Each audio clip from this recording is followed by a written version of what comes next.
streaming, like Islands in the stream.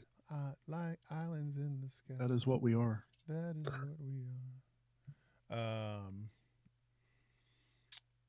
So we are going to do basketball and then football. Is that the plan? Okay. Sure. Anything else? Everybody get their records on. No. Sure. Recording confirmed. Recording confirmed. Confirm on the record. All right. We are on the YouTubes live. Let's show people what we look like. All right. All right, I'm recording. You're recording. Let's clap real quick. I got all this stuff going on. Every time we do this live on the YouTubes, there's nothing but stuff going on. All right. In 3, 2, 1. In 3, 2, 1. Okay. Let's do a show. Hi, everybody, and welcome to this week's episode of Got Your Ears On. Guido here, along with Scoot. Yo, yo, yo. And Johnson. Happy New Year, Guido. We are entering calendar year 5 of the Got Your Ears On podcast, gentlemen. Or, Wow. well, as I like to refer to it, year 2. You do. Right. This is year. That's this true. Is year 2 of year 2 yes, of our show. Of the show. I mean, Give us a break. That's right. Right. But Guido, somewhere we were trying to figure it out. Somewhere in December, we blew by our 150th episode. We're just short of 50,000 downloads. Scoot, things that we aspired to, but I'm not sure when we set out on the good ship GYEO that we thought we would be doing. So pretty cool. Like good job us. Good job us. I knew we could do it. I knew you guys could do it. I knew you'd stick with it for the long haul with us. So no, it's fun. I think that when we started doing the show, we were like, we're just gonna get on. We're gonna talk about some WVU stuff. It won't be that stressful. And then it ended up getting stressful. It's been a stress. I feel like before we did the show, it wasn't as stressful, but now that we do the show, it's kind of stressful. Don't you think, Scoot? We didn't look our age when we started the show. We are much older. We look much older now. Yes, we looked like baby face back in the day. And I feel like it hasn't gotten any better with this basketball team recently. Over the past couple days, we've played 2 games in conference, and Johnson has not gone well for the old Mountaineers. It's been a big bad road trip, Guido. I think we so losing to Kansas State 82-76, this really wasn't a whole lot to analyze afterward. I think we miss 18 foul shots. I think we turned the ball over 20 times. This game was well in hand in the first half. And then Scoot, we just sort of spend the second half just sort of gradually fumbling it away. Yes, much like you and I were hitting the snacks and the hors d'oeuvres leading up to the big event, I was more worried about my cheese plate than apparently the Mountaineers were taking care of the basketball. Well, and Guido, Scoot and I watched this game together, and I know a lot of people were peeved.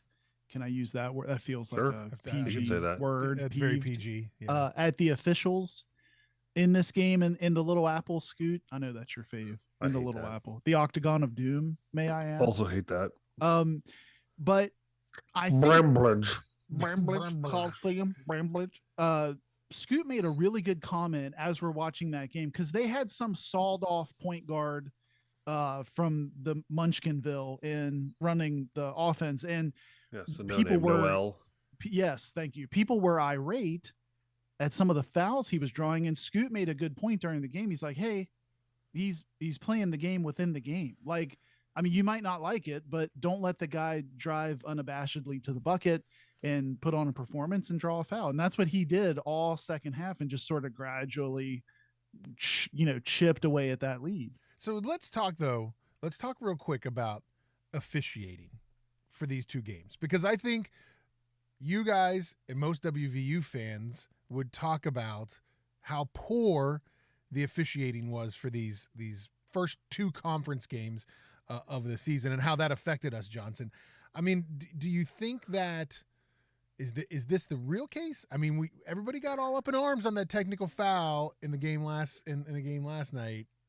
Maybe it was a good call. I don't know. Well, I would just be, I'll be devil's advocate a little bit here, Guido, because yes, has the officiating been bad? I would say yes, but I would submit it's been bad for everybody. Like, I have a feeling if you went and talked to uh, fans of the Pokes, fans of the Cats, they're not any happier than we would be. Now, the technicals on Stevenson are one thing. We're going to get, I know we're going to get to that, but against Kansas State, I mean, this was like a foul-a-thon.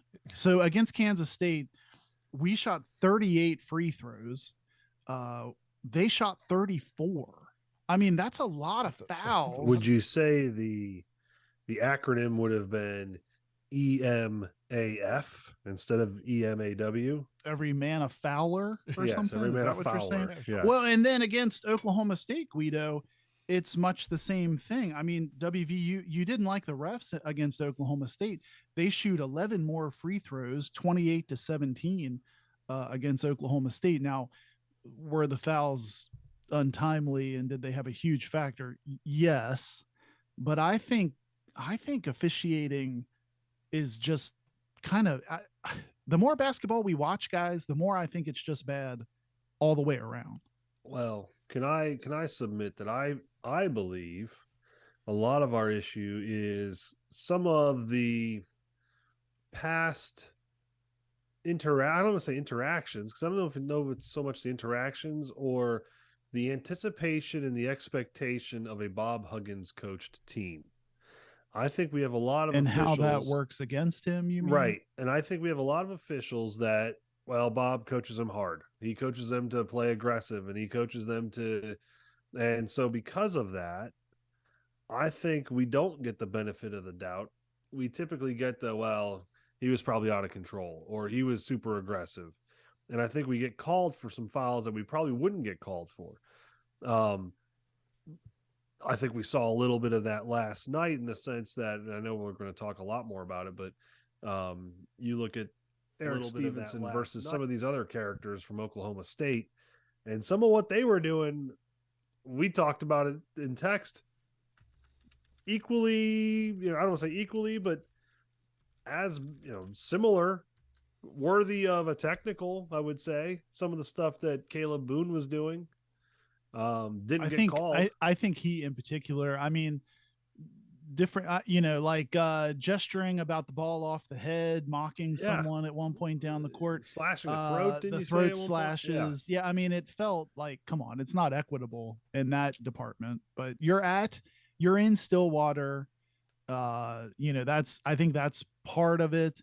I also think 432 fans swayed the officials. Yes. Yeah. Right? In historic Gallagher Iba. I've been calling it Idris Elba. Idris Elba Arena. I think too this technical. Do you just want to dig into that, Guido? Yeah, I mean, I think because I feel like the story of the two games, or the story of the first weekend of conference play, is really surrounding one player, really, at the end of the day, and it's surrounding this technical foul. It's surrounding Stevenson and what appears to be, if you listen or you read or you are on the Twitter, is now a problem with the team. I mean, is that fair to say?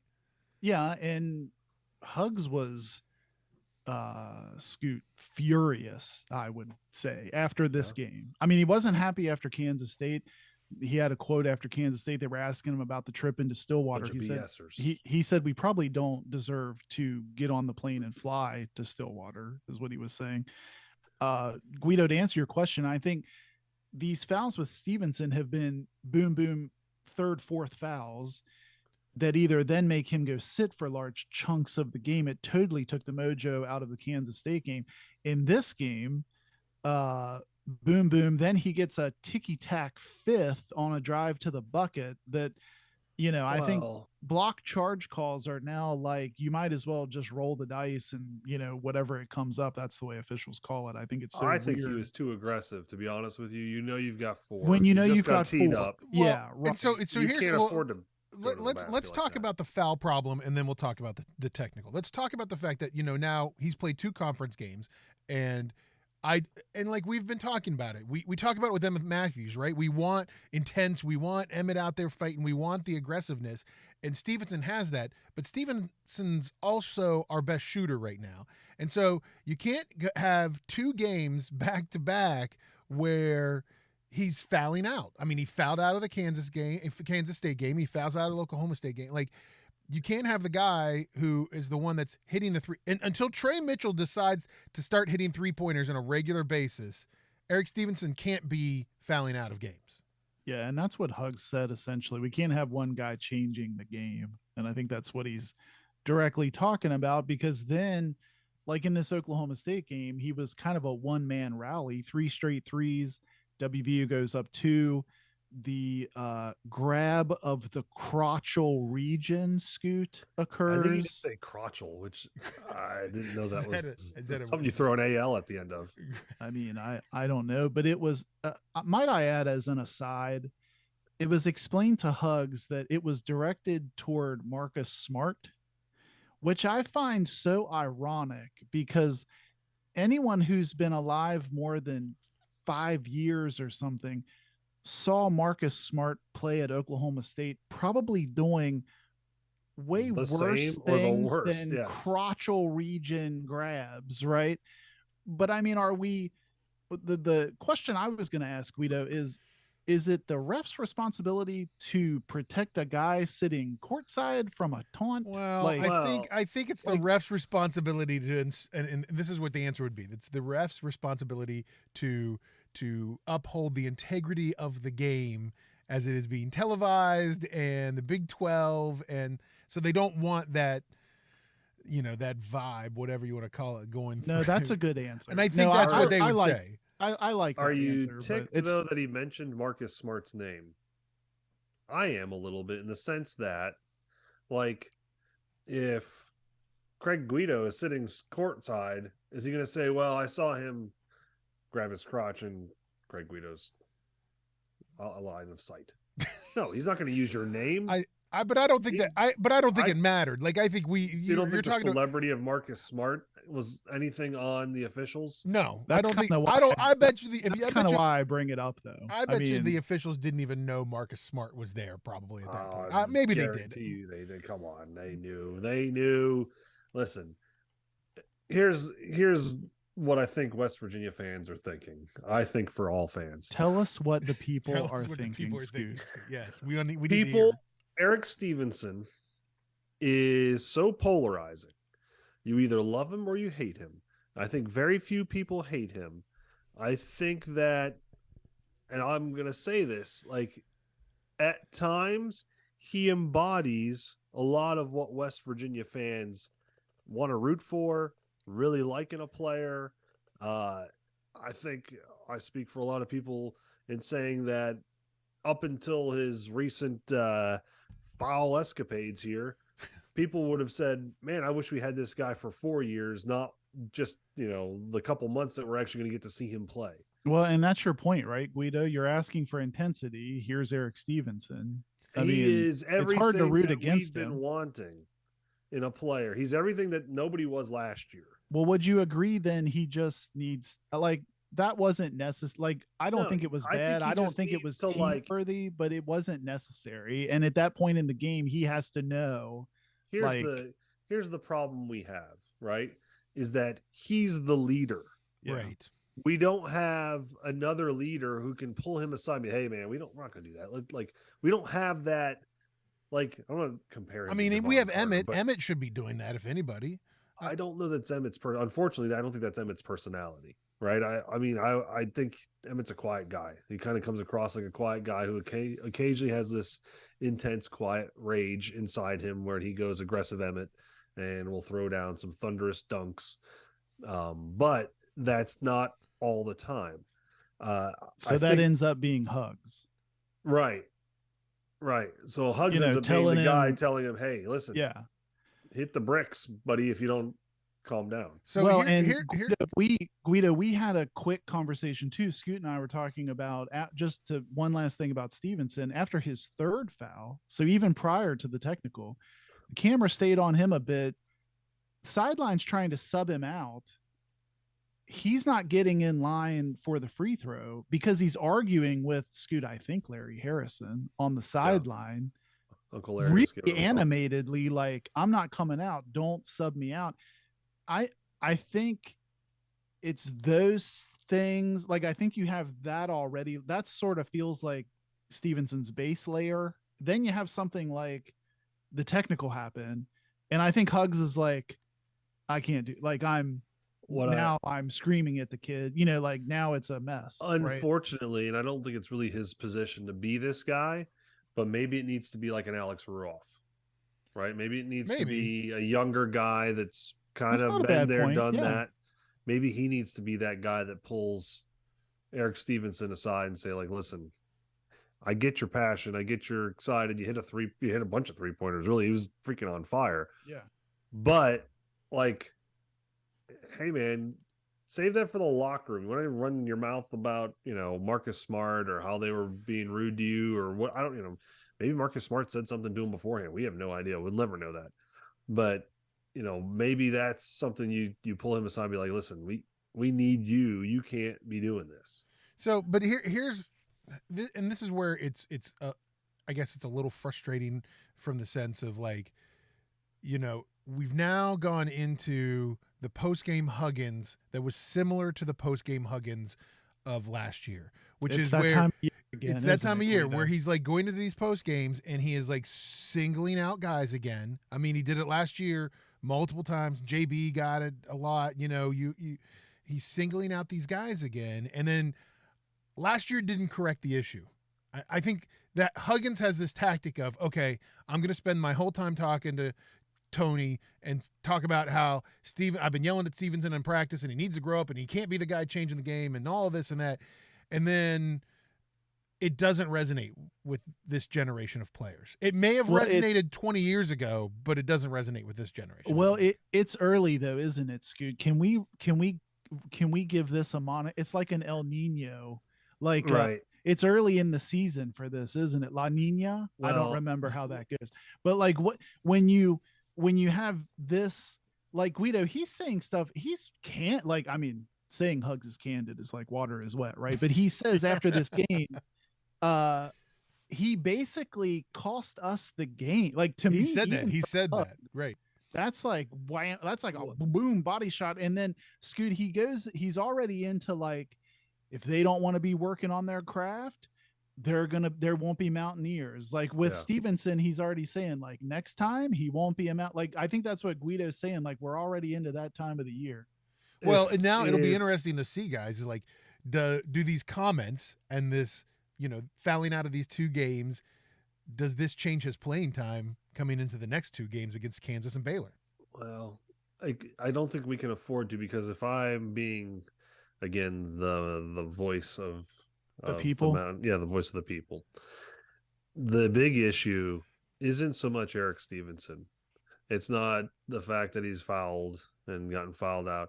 It's not even the fact that the Mountaineers have fouled and done a ton of fouling. I don't think.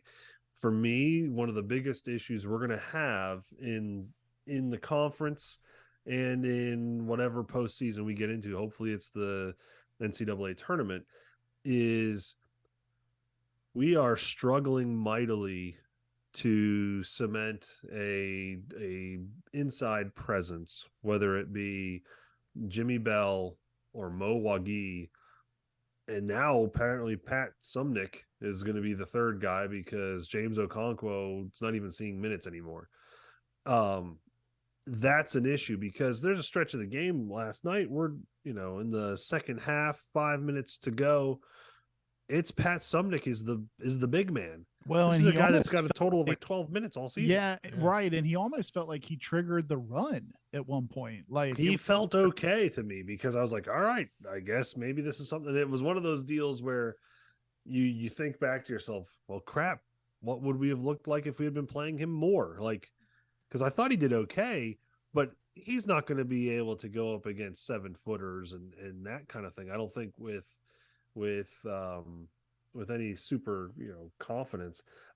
I just think that that's an issue. I love Jimmy Bell, but I don't know if it's a stamina thing. He seems to lack a little bit of touch around the rim. He gets the ball there, but he doesn't have the finish to go with it. And then Mo seems to be a little bit. He seems to attract a lot of fouls. Well, and I think it's not for me, it's the scoring. So it's the latter thing you said, because in these two games, I know it didn't feel like it, but WVU was out rebounding against K State. It was laughable. I think they got 50 rebounds against Kansas State. That's what makes that game so painful. To me, Scoot, the frustration They right don't score, now right? is they don't. You're right, close to the hoop. They don't score in the paint. They don't finish, and then as much as I love Big Tunka, he then struggles to convert free throws when he goes to the line. I don't think, it's now I thought against Oklahoma State, he shot better from the line, but some of this epidemic of free throw shooting, I think, is around the bigs. Yeah. And I think some of the issues, and I think he's done a tremendous job. Let me say this from the get-go. Like, he has done a better job. I was looking at pictures today on Instagram. From him last year to this year, he's like transformed himself. He's lost 70 or 80 Oh, pounds. for sure. He doesn't even look like the same guy. For sure. No, you're right. And And I think, Scoot, what do we do though? Because you and I said, I think even last show before Christmas, I remember myself saying, I don't even care if Jimmy Bell scores. Well, and now I'm like, Jimmy Bell doesn't score around the rim. So I can't really say that. I guess what I'm saying is, well, I love the rebounding, but if you've got bunnies, like, you're look how big you are, man, just dunk it or something. Like, I don't know. yeah, Just, we can't rely on just the outside shooting to help carry us. Right. Or the jump shots. It doesn't even have to be a 3-pointer. Just we can't rely on 15-foot jump shots. We need to get some of those dunks and feed the ball inside, because ultimately it makes the outside guys more open anyway if they become a threat. Right now, they're not really a threat. You put a little bit of a body on them and they're flopping the ball all over the place. Well, and I think talking about the guard play and like going back to it, it's and I want to love the guy, but Kedrian Johnson again, he was for both. He hit what, one field goal in the last two games. Like, he was 1 for 10 against Kansas State, and he was 0 for 8 against Oklahoma State. So it's just he's like, not a scorer. He's a defensive player. Well, he's not. And Guido, I think you would agree, like, really out of control at certain points of this game. Like, I think there was one turnover in particular. He just sort of grabbed the ball like a halfback and just tried to run through 2 or 3 people. I'm like, what are you doing, man? You're you need to be the calming force. I think too, to go along with that, speaking of 3-point shooting, it has super cooled off against Oklahoma State, you guys. We're talking about Eric Stevenson hits 3 straight threes before that whole debacle with the technical. We finished 5 of 18 from 3. I mean, that's crazy. Take those 3 threes away. I mean, we couldn't be more cold from the outside. So I don't know. I think that puts more pressure when you're getting so many rebounds. You got to get some putbacks. You got to finish around the rim. What I think we're all saying is, while the lightning rod right now is on Eric Stevenson and his technicals and his fouling out, in reality, that's not the reason why we're losing games. We're losing games because of the little things. And I told Johnson this yesterday. Eric Stevenson didn't foul out because of his technical and his offensive charge. He fouled out because he had 2 dumb little reaching ticky-tack fouls in the start of the second half. Yeah. Like at the top of the key kind of stuff. Like, you can't afford to do that, because ultimately that's what ended up costing him to foul out. The stupid little things like that. So I mean, we're back into this realm where Scooty, I'm still positive. You're super I'm still positive. I'm still there. I look at these first 2 games. I It's look at the Big 12, Johnson. The Big 12 is a juggernaut this season. Yeah, that's the thing, isn't it, Guido? Like, so Scoot, I'm not positive, but like Guido's saying, I think Ken Palm has 9 of the Big 12's 10 teams in his top 50. I know you love a Kenneth Pomeroy Well, reference. That's why I threw that in I there. said this to you guys yesterday. It's not crazy that 10 teams could possibly make it into this tournament. No, right. The 10th team that wasn't in there was Kansas State, who we just lost to. And then and they were like Dreeling, 57. They were like in the top. Yeah, they're right. I think they're 52. right there. Right. Yeah, right. Right, Guido, right outside the top 50. And then at Tyler Dreeling, I don't remember who that is, but he put out a tweet that we saved in the show notes. Out of the 362 basketball teams in Division One, per ESPN's BPI, I'm trying to remember what BPI means. I know what BDI is. That's what Dick Vitale calls the Ball Dome Index. It must be like the Big Power Index or something. I don't know. The 10 toughest. The big perm. Big perm. Big perm. Big worm. Yeah. The 10 toughest remaining schedules belong to, drumroll please, Guido, every team in the Big 12. That's who it is. WVU's ranked 9th. I mean, so Guido's right. It's like the painful part there's of no this bottom. trip. Yeah, there's no bottom. These two games were, especially that Kansas State game, felt like it was on a platter for you to grab. It's going to be so hard to win on the road. You had one and really two after Eric Stevenson's threes, and you come home empty-handed, and your reward is now you come home and play number 4 Kansas next game. Baylor. I mean, yeah, it's just like, man. Yeah, so we play Kansas Saturday in the Coliseum. It's a Gold Rush day, guys. Get your Gold Rush on. Scoot likes some gold. Kind of annoying. I like Velveeta. Kind of annoying. Saturday 6:00 game on ESPN Plus. Like, don't you feel like WVU Kansas should be at least give me an ESPNU? Yes, I do agree with you. That stinks. Like it doesn't make any sense. It'll be 2 top 25 teams. I mean, the last game was on ESPNU. Like this game is on ESPN Plus. What are we doing? What are we doing? But anyway, so we do I think the good thing is that, this holiday travel, right, doing the New Year's Eve game, then having to play the Monday after New Year's Day, and that messed it up a little. That's tough. Some of the guys I don't think were able to get home because of the airline issues and stuff. Because I think I read some tweets or something about some of the guys just trying to find places to eat that were good over the holidays locally because they weren't able to get home. I think you're right. So hopefully now, we get a little bit of a reprieve. We don't have to play again until Saturday. Then we're off until Wednesday after that. So, hopefully this will get this team, back together a little bit. I hope so, Guido. Now, Scoot, I was going to ask you a show or two ago, we were debating. I said that the non-conference schedule and record had me hopeful because if this team can hold its own, maybe 9-9 in conference, like go 500 in conference, that feels more than enough in this conference to propel you forward. At the time, you sort of like, pow, like you doubled down on me, like bam. Listen, and you said, I'm going to give you 12. the Dwight Wallace. You were like 12. I'm giving you the wins. Dwight Wallace. We still have a chance to win 12 games. Well, that's what I wanted to know. Do you I'll hold strong. Guido, what are you? So I'm still clinging to my, let's just go. Guido is doom and gloom. Guido is like, he is like, to trust the climb. Guido is to the basketball program. Right. So like he's like not trusting the Coliseum. Fix it. So Scoot, fix it. He's not trusting. Let me ask you this. I'm not gonna. Yeah, the hashtag fixing it. Let me ask you this, Scoot. Let's say, but not next week's show, because next week's show will be 0-3, and let's say after that we're 1-4. Are you still feeling the same? In the next 2 weeks, might be. It just depends on how we look. Like if we are competitive with Kansas and Baylor, it's very possible.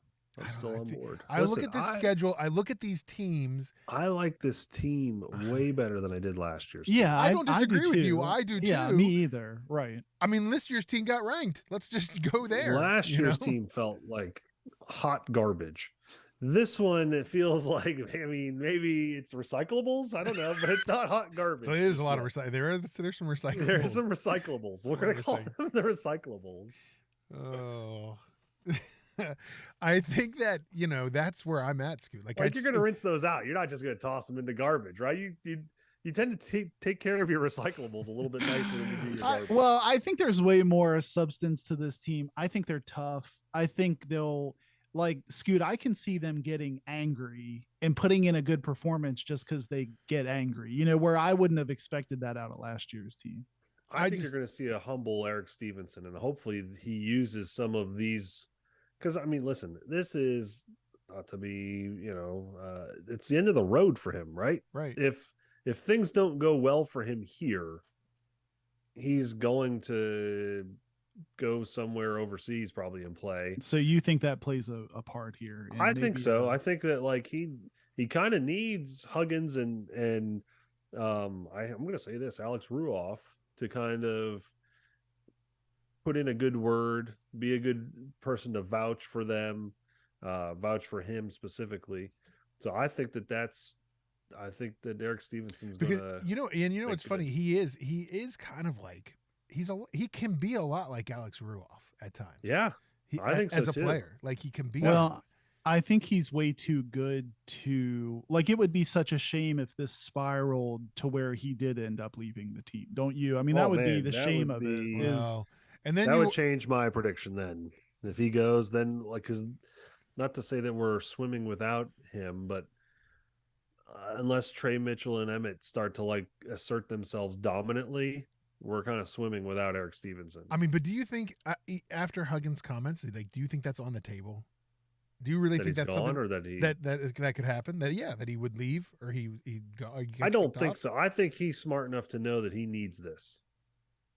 Eric Stevenson is. Yeah. Well, but is Huggins smart enough to know he needs it? Well, but Guido, I would say it's on the table. Like if he comes like so I don't know what our next road game is, probably like the Wagon Wheel or something, Scoot. It is, if you're in Oklahoma, yep. So if you're in if you're in Oklahoma and you grab a crotchal region, like I think maybe you're not. Would you say Huggins will be like Kenny Rogers? Know when to hold them, know when to fold them, know when to fold them. Are you talking about the crotchal region specifically? What do you want, dude? No, I'm talking about with the player personnel. I'm talking with the player personnel. Okay. 4 of the next 5 games are at home. We do travel on the 14th to Norman to play Oklahoma, the Lloyd Noble Center, Scooty. Right, the Lloyd Noble Center. I just, that's my concern with this team right now is I'm very nervous about the fact that we're already in these post-game press conferences calling guys out.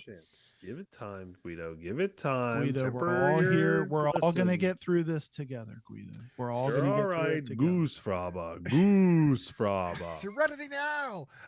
It sounds like, guys, by the way, speaking of Big 12 basketball, Chris Beard, maybe not in trouble, not in trouble, Johnson. So his fiance comes out and says, "Oh no, it wasn't a thing. It was nothing." Yeah, it was kind of like so his fiance releases a statement sort of like if you were to paraphrase it, Scoot, you would say, "Nothing to see here, move along." Like she said, it was never her intent to have him arrested or prosecuted, and he did not strangle me. I liken that to, oh crap, my potential wealthy husband is going to not be potentially wealthy anymore. I might want to keep this going. Well, I mean, it's an ugly situation. Like I would have just rather not be reading about any of this, but it does seem to be like, how crap, is this all of a sudden nothing? Like it doesn't become nothing unless it was something. Right. It had to be something. And you can't all of a sudden decide, oh crap, I didn't realize they were going to actually charge him. Like, so then you decide to backpedal. Well, because you had to have pressed charges from the get-go in order for him to be arrested. I mean, right? Like they, and I think so. So Guido, he remains suspended, right? Correct. I mean, they haven't really done anything since the indefinite suspension, if I remember correctly. Yeah, the only thing that has come out is that Tony, I'm not even trying to say his last name, Polensky, who is a sports guy on a TV channel down in Austin. You're going to talk about brake pads, aren't you, Scoot? I can already see it. Well, what I'd like to do, one show, can we look at like professional basketball team from Lithuania and Just have me try to do the names. Guido just read the roster. Like all show long, we just pick out like a league in Lithuania. We got what or team is John Croatia Flowers or on right something. now? And we will just have him go through the Maccabi Tel Aviv roster and just have him try to pronounce names. Well, I thought you were going to. Wasn't it Ed Zielinski was in Ray Tommy Zielinski. Boy? Ray Ray Zielinski. Zielinski. Yes. I thought you were going to talk about brake pads. American parts for the American people. Right. Yeah. Anyway, listen, I'm going to make you do it too, though. If I have to do it, you have to do it, Scoot. But anyway, I can't wait until there's what we need is a good women's basketball story. Oh, What we need to do is avoid the Korean baseball league because we had some situations there. There were some. We did Korean baseball. Go back and listen to that episode. We did. That was because they had quite a few Kims in the outfield. All right, so let's turn this and talk a little football, guys. Still trusting. Let's talk. So let's get away from that. Let's talk about go from the recyclables to the to the dumpster landfill. fire, right? I don't even know where to start. So WVU still has not officially hired an offensive coordinator, correct? Does everybody? Well, listen. Is there an official anything yet, Scoot? Listen, I'm going to tell you right now. You got a little bit of the, and I want all Tony of WVU. Danza. I want you to do this as Tony Danza. Hey, Angela, ooh, Mona. Anyway, Jonathan. Listen, I want WVU Twitter to listen carefully. Yes. Okay. Okay. Please, you have our attention. Please, WVU Twitter, stop texting. Tweeting ridiculous scenarios that'll never happen.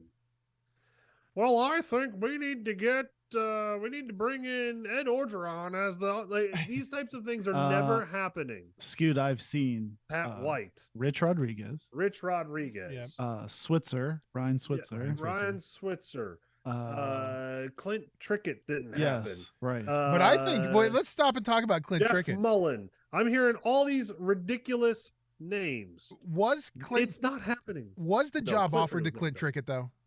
Was the job? I'm gonna guess. I'm gonna guess. Probably no. Maybe lip service. Maybe on the I mean, listen. I don't know. It kind of felt like it was. Felt like it was. I mean, okay. I'm gonna say this right. Somebody may be named the offensive coordinator that's not currently on the staff. They might hire somebody. But I'm telling you right now, West Virginia Twitter, the offensive coordinator is head coach Neil Brown. it's gonna rhyme he was the offensive coordinator from the week we started to suck. If you noticed, things went really bad with our offense. Interesting. Graham Harrell gone. JT Daniels gone. Like those guys, I mean, they were probably apartment shopping. Feels familiar about this offense. There is not going to be another offensive coordinator. Can we, Guido, before we move on though, Scoot and I came up with a couple.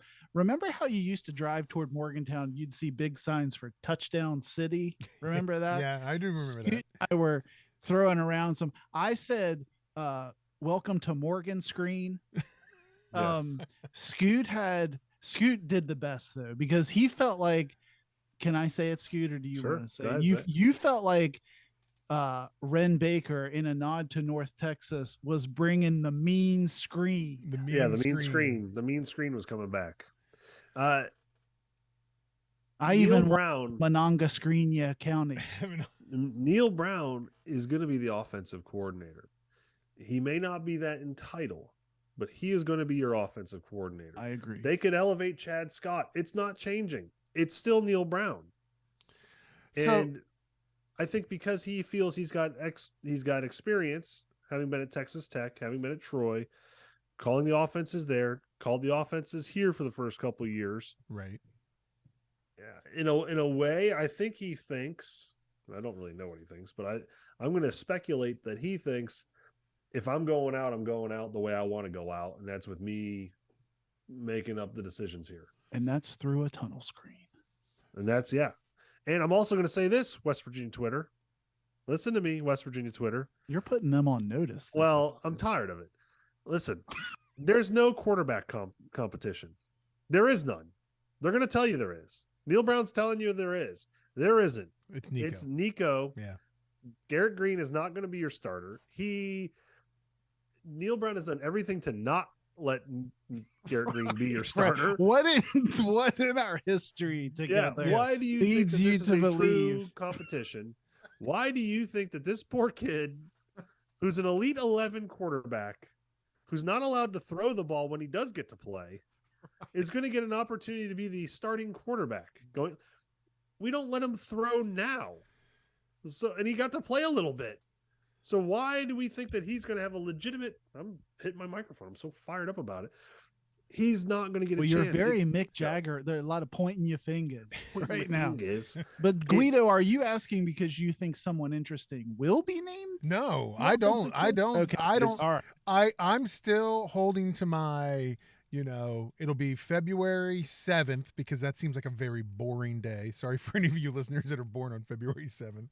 But February 7th, they will name, Chad Scott. They will name somebody that is already on the staff as the offensive coordinator, especially if that person's coached with him for the last, 25 years since preschool.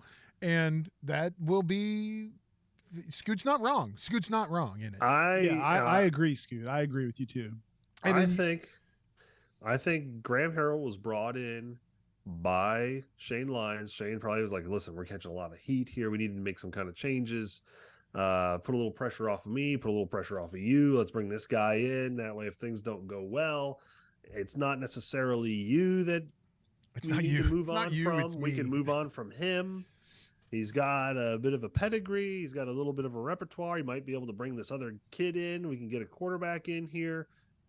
And I think come Texas Tech time, Neil's like, ain't doing it. Not going to do it. Doesn't work. That dog ain't going to hunt. So he decides he's going to take over. Graham Harrell, I don't even know if he was essentially the baby dog, is what you're saying. Yes, he was the baby dog. He was the baby dog of Neil Graham Brown. Harrell is the baby dog, as Neil Brown is to Jim Justice.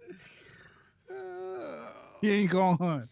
That dog ain't going to hunt. And on top of everything else, recruiting, not so great this year. I think last I checked, guys, after the winter signings, right before the holidays, WVU was something like 6th or 7th in the Big 12 in recruiting.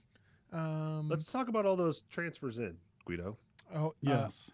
I can name one. The kid from LSU, Johnson. Tight end. We just picked up Scoot.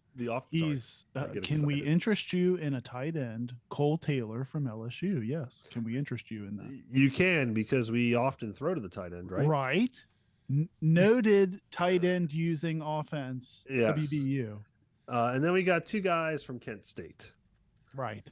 And I think the only reason why I remember one guy's name is because of the alliteration in Montre Miller. Okay. Well, I put a note here in the show notes, though, Scoot. I think we're up to I want to say 14, maybe 16 Guido out. Linnell Carr yesterday or today, I think it may have been today, decided he was putting his name into the transfer portal. Defensive lineman Linnell Carr. Well, this tweet from On3 Sports had a list of most transfer outs during the 2023 portal cycle. Texas A&M, gentlemen, 27. Wow. Transfer outs. Florida 22. The list goes on. There's 1, 2, 3. There's 4 teams on here with 16. I have to think WVU is the net. Had they gone down the list 2 or 3 more, you would have seen WVU. I don't know, but so I guess I bring that up partly to say there's other people with similar to worse problems, so just relax a bit. But at the same time, what this lacks, I think what this list lacks is what's the imports, right. That's there might be fine to list. 27 going out. There could be 22 decent coming Right. in. Yeah. For Right. That's Texas the A&M. context that this lists. So yes, I agree. We've got 3 that I've heard of. right. 3. 2 guys from Kent State who were probably a package deal, and then tight end. It's like bad a tight math, end, you got to be Scoot. like, what? He's got to be like, well, who's going to throw me the ball? Well, we're having a quarterback competition. Johnson, oddly enough, just did some quick math for you. Yes. Because I know Okay. Scoot can't handle the math, so I did Scoot the math. loves some math. West I'm Virginia. worried about what the numbers are going to be here because I'm worried about Guido's math. West I Virginia. may not like it, but I don't know that he's good at it. West Virginia's 16 as well. West Virginia just got kindly left off the list, I think. Maybe like alphabetically left off this list. Yes. So Scoot, Jackson State 18.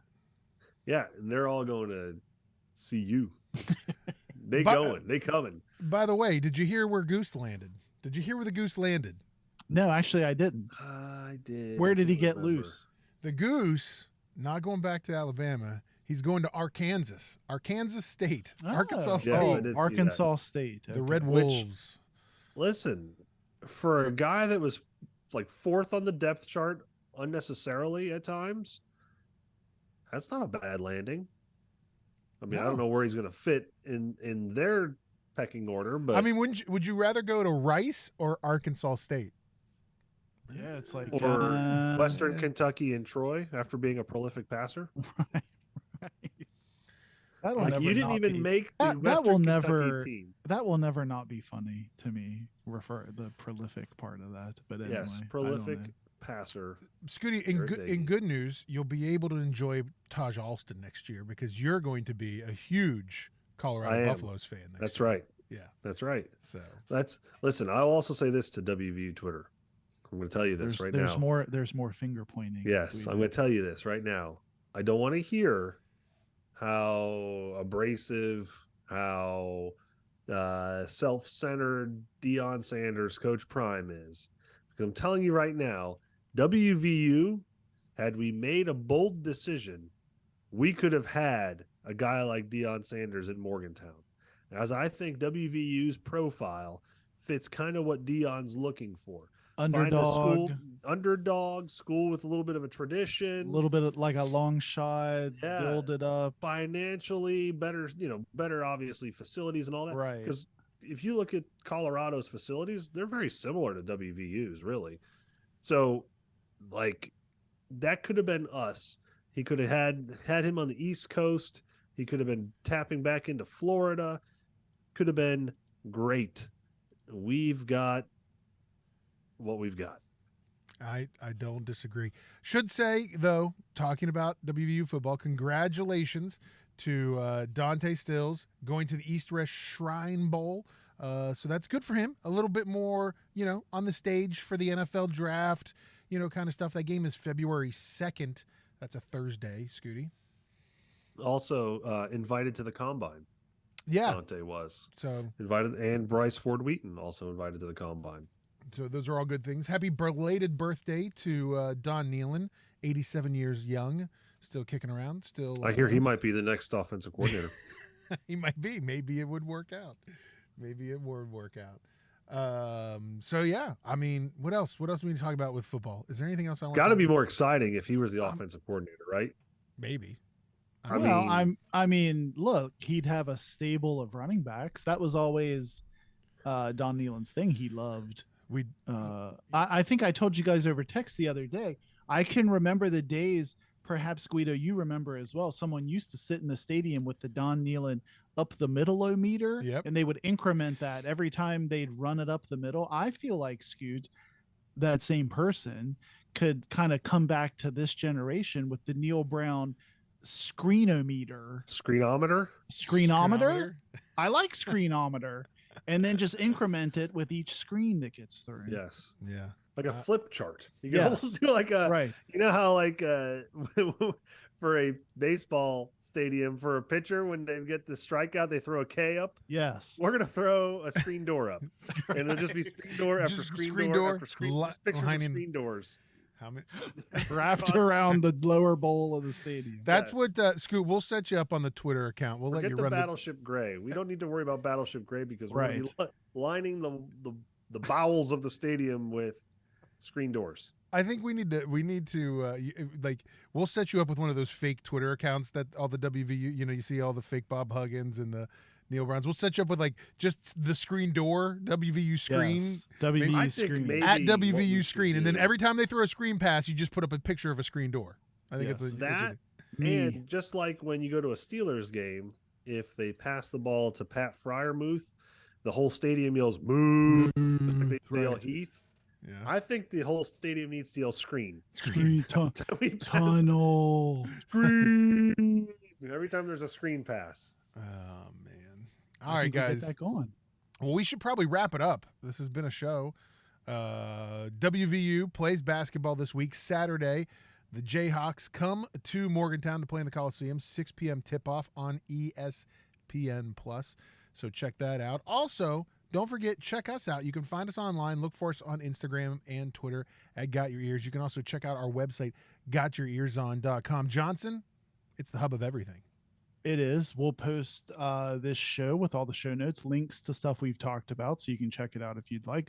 We'll also have the link to the latest show right there on the page via the TuneIn link. And don't forget, you can always click through to the GYEO merch store and check out the Got Your Ears On merch. Check it all out. Yeah, definitely. Check it out, gotyourearson.com. And so we'll be back next week with another show. We'll be kind of talking about the game against Kansas. We'll be previewing the Baylor game, which I think will have a lot of Jalen Bridges talk in it. So That's going to be interesting. it's going to isn't be it? interesting. So you definitely want to check that Intriguing. out. So we'll be back, guys. Thanks for listening. You've been listening to Got Your Ears On.